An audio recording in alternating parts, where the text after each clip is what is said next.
Hello, U.S. National Park students. Welcome to your homework for this week, the week of November 10th.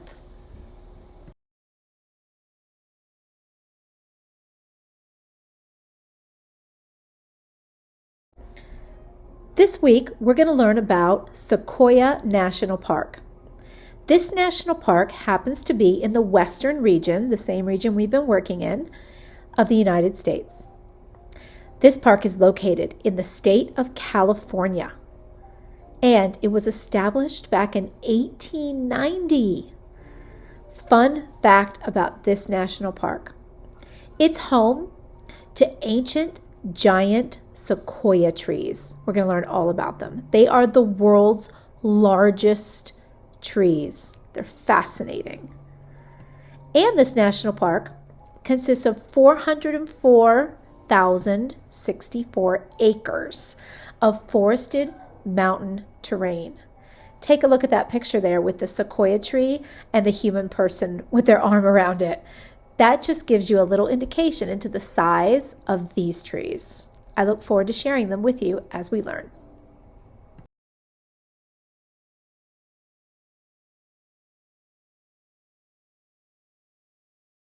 So what are sequoia trees? These are trees that can live up to 3,000 years. They're also fire resistant. They actually rely on wildfires for their reproduction. Fire will clear competing vegetation, exposing the bare mineral soil, and help dry and open the cones that fall from these trees to release the seeds. They also have very shallow roots. You saw in the picture in the previous slide of how wide, and we haven't even gotten to how tall they are yet, how wide they are. You would think that their roots would go hundreds of feet into the ground, but they don't. They're shallow, even though these trees are so large.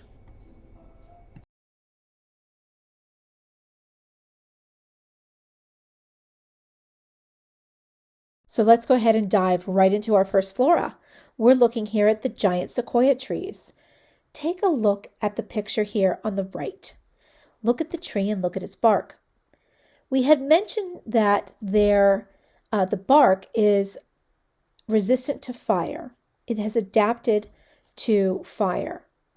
It has thick cinnamon red fibrous bark. Okay.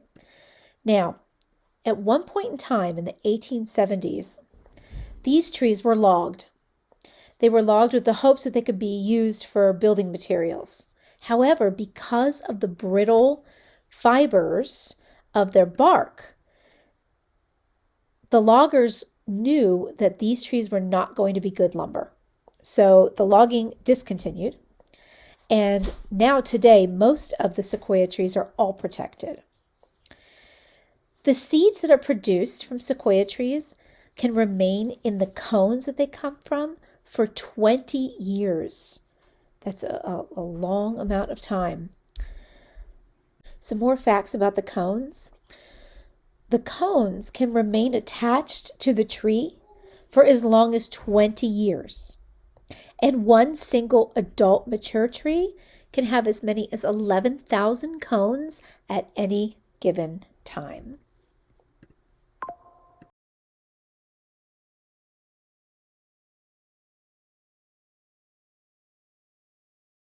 So let's look at the world's largest living tree. This is the General Sherman tree.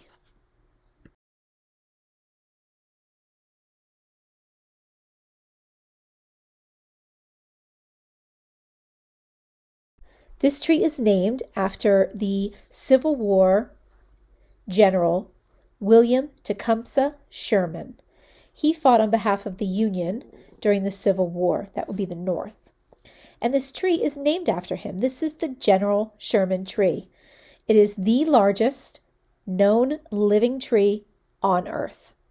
It stands at 275 feet tall, and its diameter is 25 feet.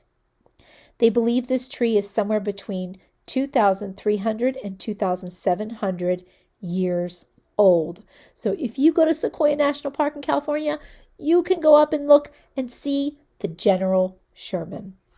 Fascinating.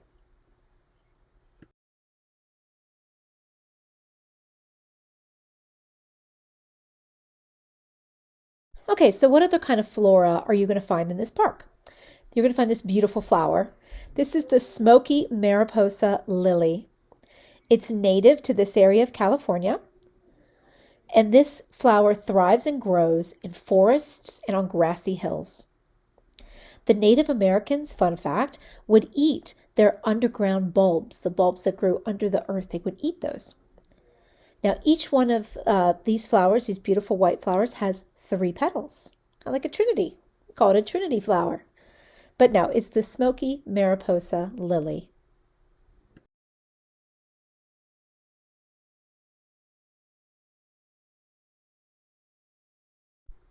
Our next flora that you can find in this national park is the ponderosa pine tree.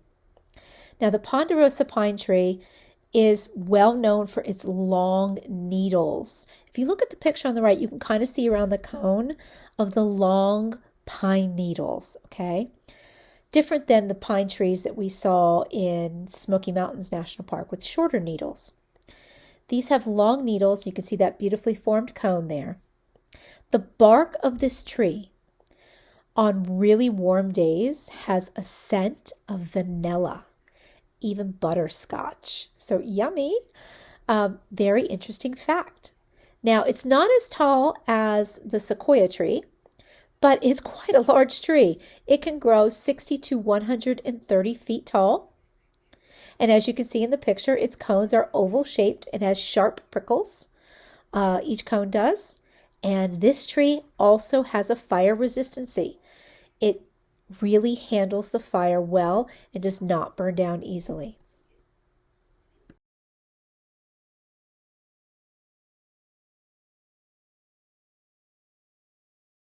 Okay, this beautiful, colorful flora is also found in this national park. This is the wavy-leaved Indian paintbrush. And I put spelling mistake over there on the left. On your flora sheet, I believe I misspelled leaved. So turn the F to a V. Okay, sometimes I make mistakes. So this beautiful flower, what do you think it gets its name from? It looks kind of like a paintbrush. It's native to the western United States. It has a bright paintbrush-shaped flowers, and you'll find this in the color of red or yellow in the park. These flowers can grow, or the stalks grow 2 to 3 feet tall. So that's quite a lot for flowers. It's pretty tall. And here's a great fact. They are edible. Fantastic. Edible paintbrush.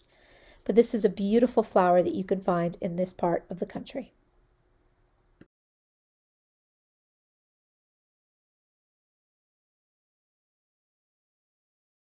Okay, let's move on to our fauna. We're going to move on to a beautiful member of the cat family. This is a bobcat. The bobcat is a medium-sized wild cat.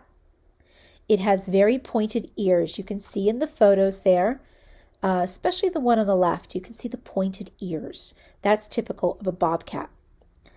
The bobcats in this park have spotted fur, and they really thrive in desert, forests, and swamps, those type of areas. This would be a forested area in Sequoia National Park. And they're active predators, okay? They're predators. They hunt their food. What kind of food? Well, they're carnivores, so they're going to eat meat. The bobcats eat rabbits. They eat rodents, birds, and reptiles. And this is one of the animals that you'll find if you visit the park. I don't know whether you'll find it. Hopefully you won't stumble on a bobcat. But they live in this part of the country, in this national park.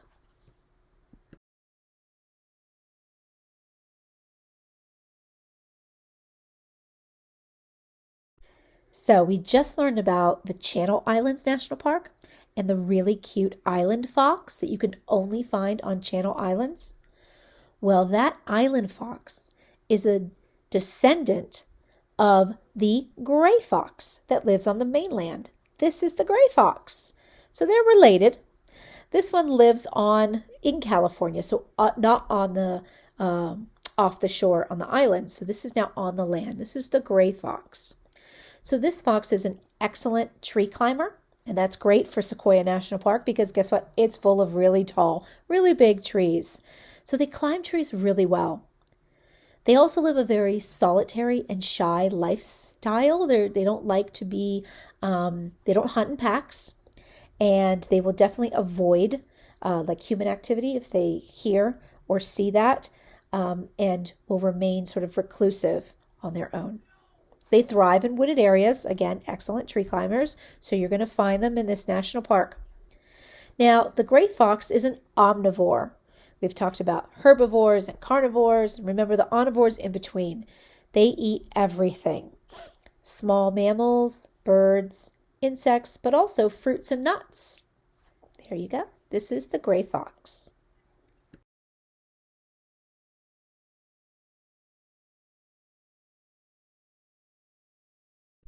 Now, in the past, I taught a birds class because I love birds, and I'm sorry that I don't concentrate on them more in national parks. Maybe we'll do that as the year progresses.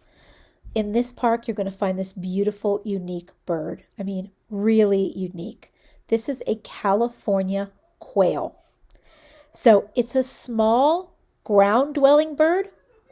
It's also the state bird of California, so that's where this national park is.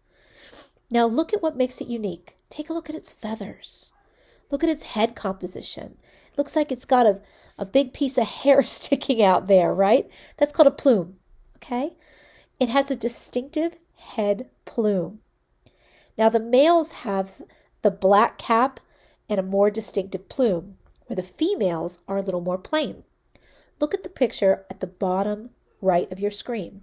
You'll see a male to the left and the female to the right. You can see the color differentiation, right? And you can also see the plume there, okay, off the bird. It loves to live in woodlands, so Sequoia National Park is a woodland, and around bushes. Another fun fact is they don't migrate like other birds. They stay there. And California has a really great weather system, so it doesn't need to migrate. A quail, this particular quail, will never leave more than 10 miles from the place they hatched. So they don't need to migrate, right? They stay right within there. They don't like to leave. They spend most of their day, the reason why they're ground dwelling, they spend most of the day on the ground. They're foraging. Foraging is looking for food, right? They're looking for seeds, flowers, berries, acorns, insects. They're walking around the ground, they're two little bird feet, and they're looking for food, and that's why they're ground dwelling. This is the state bird of California, your California quail.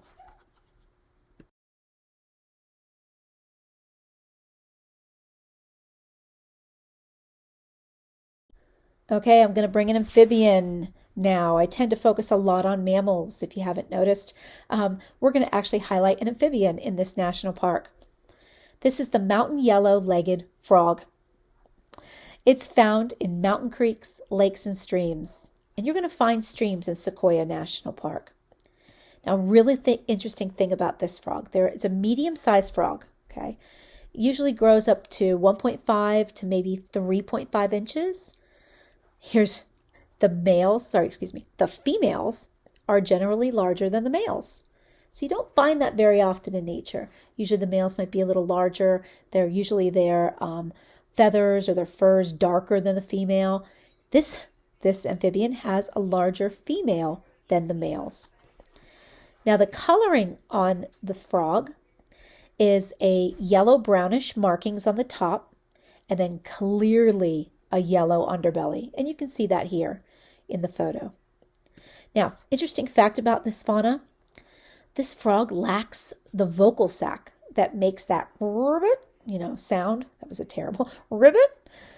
Its call is actually a little raspy and rises at the end, okay? So we're going to listen to that in your next slide. But I am going to talk to you as well about what they eat, okay? Adult frogs, they're carnivores, right? They feed on aquatic insects, beetles, ants, bees, flies, and dragonflies, and sometimes other amphibians. Their status is endangered at the moment, this particular frog. All right, let's listen to its call in the next slide.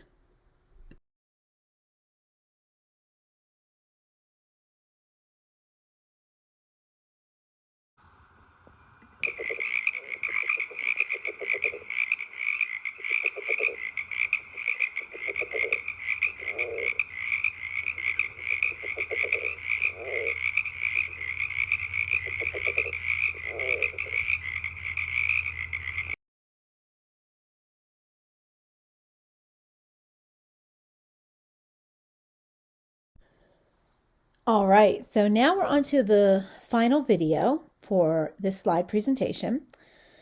And as you know, I'd like to give you all an overview of what happens if you were to visit the park.